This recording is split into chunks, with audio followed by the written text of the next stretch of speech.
Hey Sagittarius, welcome to May 2020.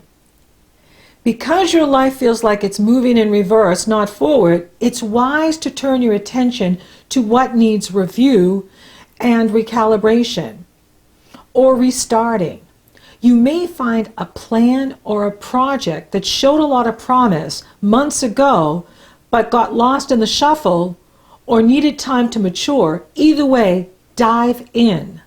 The slowdown is so you can put in place the proper foundation for the new phase in your life.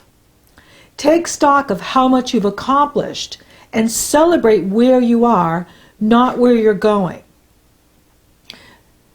Your ruling planet, your avatar, Jupiter, takes his turn to reverse May 14th through September 12th.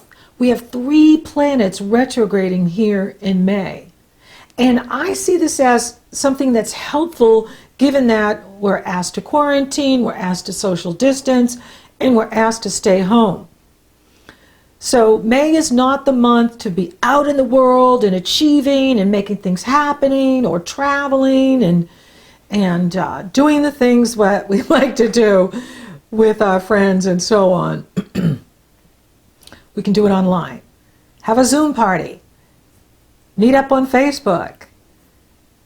Now, the Sun will couple with Mercury on the 4th, and this could give you really good insight into a project, into the work that you're doing, and any changes that you need to make at this time in regards to your work habits, your health habits, your day-to-day routine. Then you have the Scorpio full moon on May 7th. Now this takes place behind the scenes for you. Scorpio is 12 signs from you. So this is a time to really meditate, rest, recharge your batteries, dream, work on old projects. Mars is challenging the Scorpio moon. So Mars is really interesting in here this month. It's creating this push-pull energy because with Mars, we want to take action. We want to push. But yet, everything's retrograding.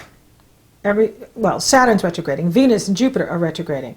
So, and Pluto retrograded in April, late April. So, with 4 planets retrograding here like this, and 3 in the month of May, it's not about pushing ahead. It's a great time to go back to old projects or something that held a lot of promise for you in the past, a plan, and take another look at it. Work on it. The Scorpio full moon, be aware of any conflict or power struggles that could come up at this time in regards to where you work. Because Mars is really pushing it. And he is challenging Mercury at the same time. So we could get into a disagreement. We could be really angry at someone we're working with because they're not pulling their weight or they're not doing what they agreed to do. That is something that can happen when we have retrogrades, especially Venus, because Venus rules contracts. And we have a social contract as to how we're all to behave with each other. And any kind of agreement at work or something, this could be a time where someone backs out or they don't pull their weight. And that creates, more burden for everyone else. Now, the way out is through Neptune. Neptune is trining the Scorpio moon and sextile opportunity, Mercury and the Sun, and you have Neptune in the area of your home and foundation. So if it gets crazy out there, and I've been witnessing some really crazy behavior when I go shopping. I call it hunting now because it feels like you're out hunting for things that you could just, buy online, a month ago. Now it's like, whoa, look at that toilet paper. It's gone. And so people are not always balanced, and this kind of energy could really activate them and bring out the shadow side. bring out what we call the dweller on the threshold, bring out the aspects of self that are not in the light, and bad behavior. So we could see a lot of people having temper tantrums, acting out in public, and demonstrating some pretty zany behavior. And I see you just happy at home, like finding solace in your own space and leaving all that behind, and that is definitely your escape. Go into nature where you can. And because some parks are closed, the beaches are closed, so we don't have our normal go-to places. But there are still places you can go into and walk around because it's wider, and so we can stay 6 feet apart from each other.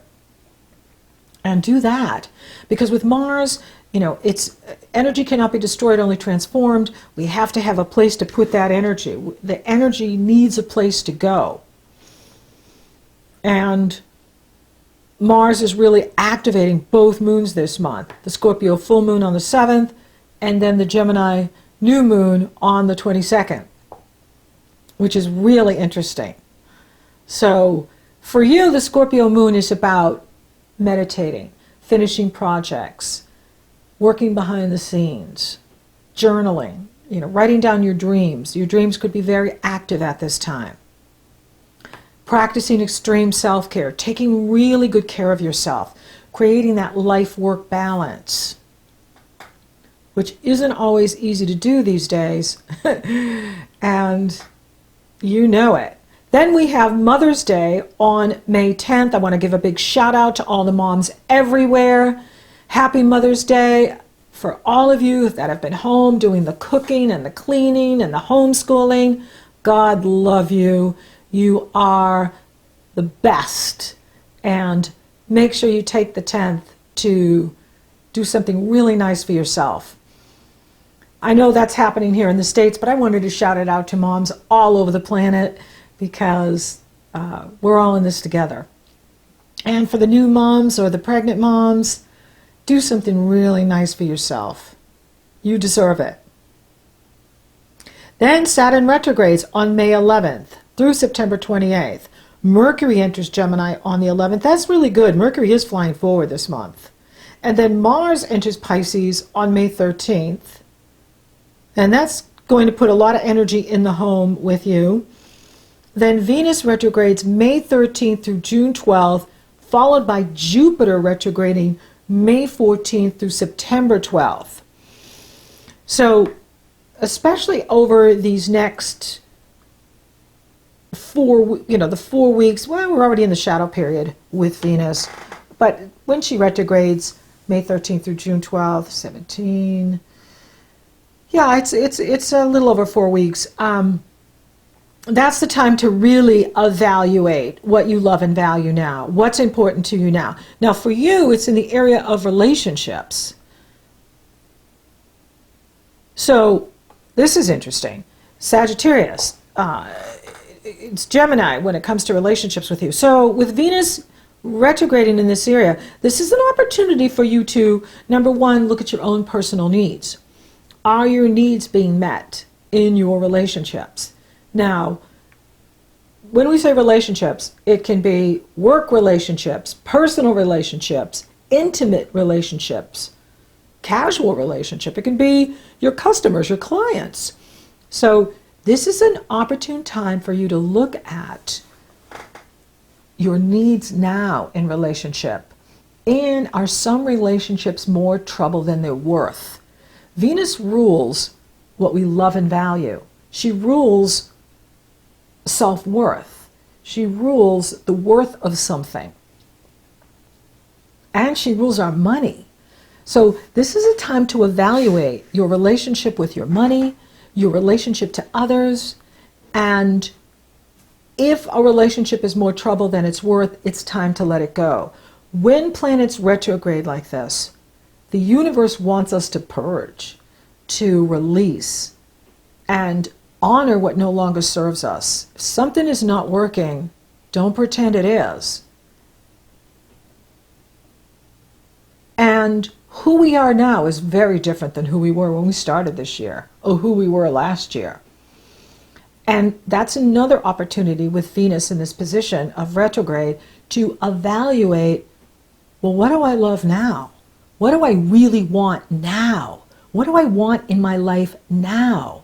Not what I wanted before, but now. What do I want to do for work now? What's important to me now? Where is my passion now? Another thing too, with Venus in this position, people from your past may return. Past relationships could show up.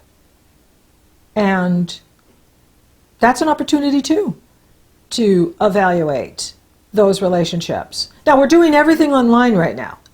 So that means they're going to be emailing you or contacting you through Facebook or some other social media way. And that's probably going to be continuing. It's been going on in March, it's been going on all of April, and it probably will continue in May. We may begin to see some lightening up of the restrictions, but we're not going to go, fully back to normal. And we're going to have a new normal. So I still see us in May being online, interacting with others, socializing online, and reconnecting with others online through social media or email, which is great. And of course, with Jupiter retrograde, this is an opportune time for you to look at your money and your strategies with money. Both Venus and Jupiter. Jupiter is in the area of your money, and Venus rules money. And Saturn rules your second house of money. And Venus rules the money you make from the business you own, or the money you make from the company you work for. So this is a time to really evaluate your financial strategies and what changes you could make so that you are seeing the improvements you want in your money going forward into the future. It's an excellent time to review your money strategies, where your money's going, how you're utilizing your money, how you're taking care of yourself, and as well as, Jupiter rules what we believe. And this is a good time to look at what it is you believe. And if you still believe it. Sometimes we believe things and we don't, think about it. And then if you sit down and you think about something, and that's like, wait a minute, I don't believe that anymore. So with the retrograde of Jupiter, this is a time to evaluate your philosophy, your spirituality, what you believe, and if it still holds meaning for you, is still true for you. If it's true for you and it supports your self-worth, keep it. If it's no longer true for you and it doesn't support your self-worth, you don't need it anymore. Now, the Sun will trine Pluto on May 15th, and then it will trine Jupiter on May 17th. Those are power days. That's a really good energy. And that could be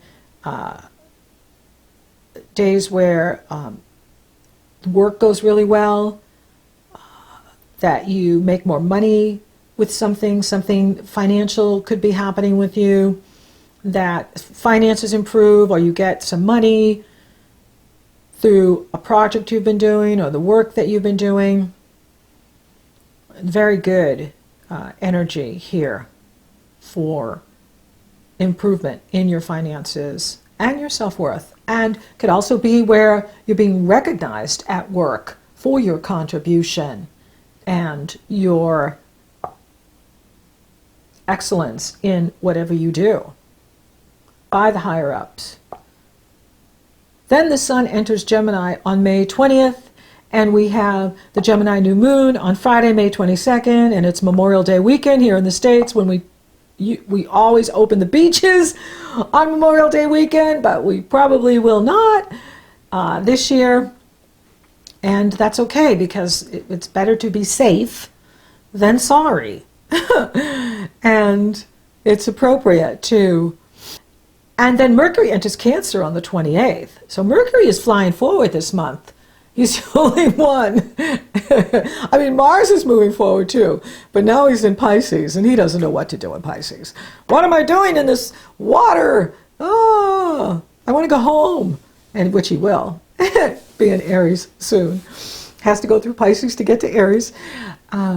Okay, so we're at the Gemini New Moon, and this is a good moon. It is in harmony with your avatar, your ruling planet, Jupiter. Jupiter is trining the moon, even though it's out of sign. It's still trining the new moon in Gemini, and Saturn is exactly trining the new moon in Gemini, which is very good and supportive. And this is good for your relationships too. So this can be where you are being recognized for something here at this new moon, and it can be financially beneficial for you. And one thing we need to be aware of, though, is Neptune is squaring Venus at both moons. Neptune is squaring Venus at the Scorpio full moon on the 7th, and squaring Venus sitting next to Mercury at the Gemini new moon.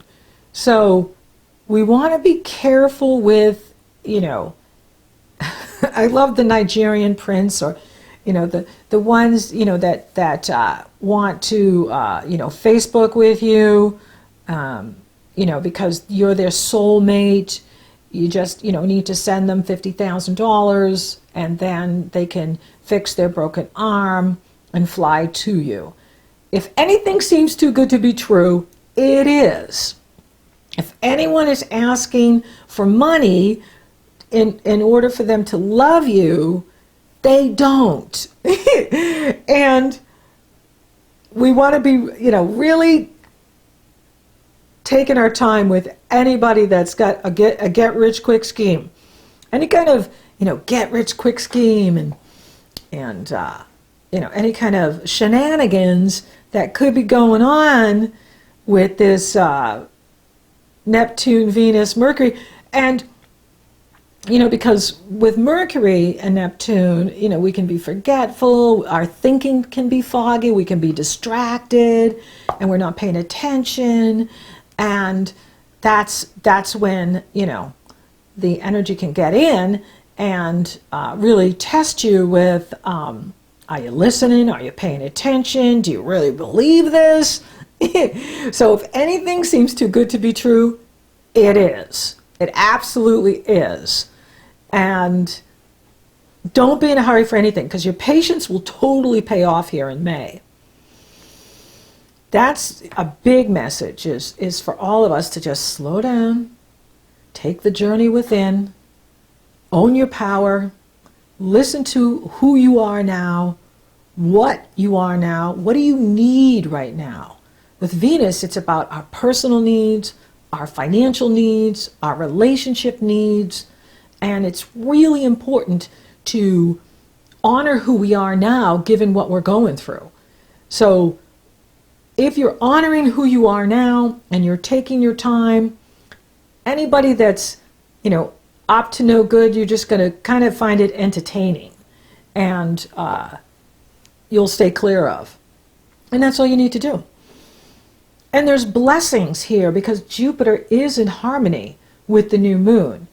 If we are taking a new approach, applying a new method, using new technology, taking the time to learn a new skill, finishing old projects, finishing what needs to be completed before we move forward in the months ahead.